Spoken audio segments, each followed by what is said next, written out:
It was like nothing they'd ever seen before. There had been reports of giant squid over 60 feet long.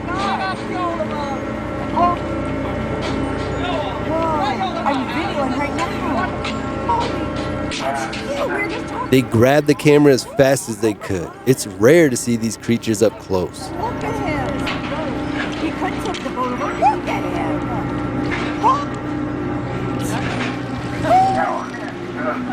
Oh my God. It seemed unafraid of their boat. It wanted to take their catch.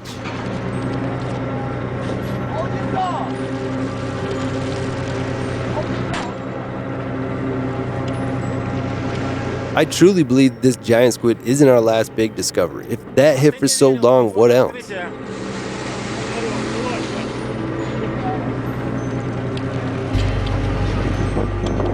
The majority of the oceans remain unseen by humans. More giant species are bound to emerge.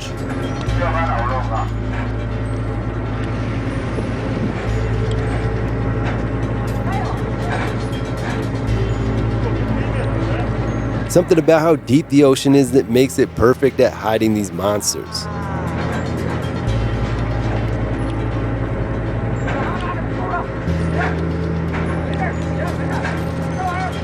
What will we discover this year in the ocean? Leave a comment and let us know what you think.